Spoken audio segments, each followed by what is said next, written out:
Bonjour à tous. Bonjour aux internautes, aux fans de l'émission qui nous écoutent un peu partout à travers la planète. Nous saluons les auditeurs et auditrices de Gage FM qui font le relais de cette émission chaque matin. Il y a également 5 stations de radio au niveau de la diaspora qui font le relais de cette émission, l'émission Impasse. Donc, en politique, on dit qu'il n'y a pas d'amis. C'est ce qui ressort d'une enquête menée par un groupe de travail issu de la société civile. Des intellectuels ont tenté de comprendre pourquoi la politique haïtienne est dominée par la trahison et l'hostilité. Ces personnalités importantes qui ont bénéficié de l'argent et du pouvoir grâce à un président ou un premier ministre se glissent dans les couloirs de la médisance et cherchent à tout prix à détruire leurs bienfaiteurs.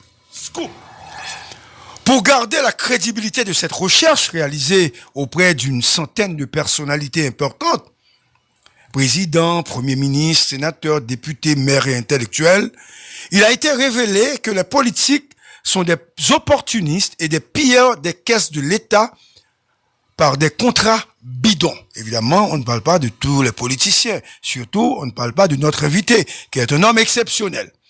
Après avoir profité de ces contrats, ces politiciens traditionnels, ils dénoncent ceux qui leur ont tendu la main.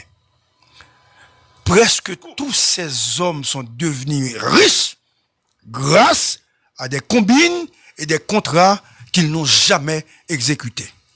Ils utilisent des prête-noms pour cacher leur fortune et pour se faire oublier, se déclarent membres de l'opposition, se cachant derrière une immunité politique. Quelle tristesse! Prenons l'exemple de Jean-Bertrand Aristide, ancien président d'Haïti. Après avoir été renversé en 2004, plusieurs de ses anciens alliés se sont retournés contre lui, dénonçant sa gestion et ses pratiques. Pourtant, ces mêmes individus d'Arius avaient bénéficié de son pouvoir et de ses largesses mano. Ils ont utilisé leur position pour s'enrichir, puis ont trahi Aristide pour se repositionner politiquement. Un autre exemple est celui de Michel Martelly, président de 2011 à 2016. Pendant son mandat, plusieurs de ses proches collaborateurs ont été impliqués dans des scandales de corruption. Après son départ, certains de ses collaborateurs ont tenté de se distancer de lui, prétendant n'avoir rien à voir avec les malversations. Ils ont utilisé leur influence pour obtenir des contrats lucratifs, puis ont dénoncé Martelly pour se protéger.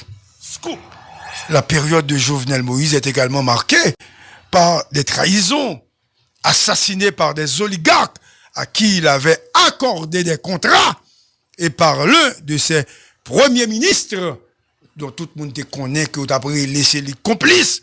Moïse a été trahi par ceux qui l'avaient aidé.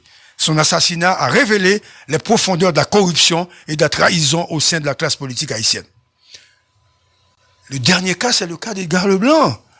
Edgar Leblanc, fils, une fois installé, a méprisé complètement le collectif du 30 janvier qu'il avait désigné au sein du CPT.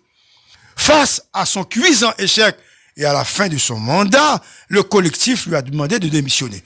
Voilà pourquoi ce matin, nous recevons à l'Impasse l'agronome Jean-André Victor, membre influent du collectif, pour discuter de cette situation.